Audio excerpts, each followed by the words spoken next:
Since our government has assumed the mandate, we started carefully assessing the national energy policy. This is an ongoing process, and we are not doing it alone, but in coordination with other important stakeholders in the energy sector. Our government, by the Minister of Energy and Prime Minister, Mrs. Evelyn Wever-Cruz, strives to implement a balanced and realistic management and employs a vision with a human-centered approach that contributes to the economy, supports the environment through sustainable practice, and also supports climate change mitigation efforts. We strongly believe that the energy sector is not solely something of the utility companies, but it affects our entire country of Aruba.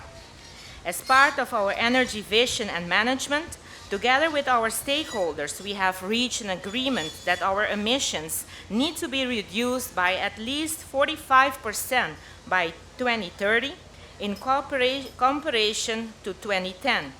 By doing this, we can achieve our net zero goal around 2050.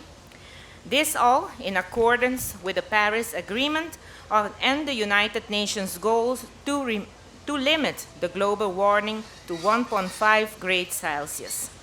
Therefore, this project, the RECIPE 4 project, is a very important project for Aruba, and mainly because it gives our state company WEB the opportunity to modernize its plant, to be more efficient, and in this way also will contribute to the more efficient use of fossil fuels.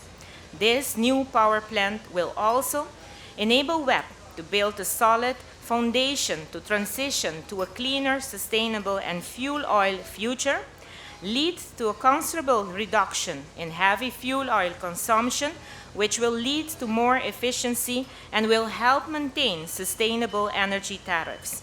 It will also strengthen our balance of payment, which will be beneficial for our economy, reduce the overall emissions, which will have a positive impact on the environment by preserving the natural and its natural environment.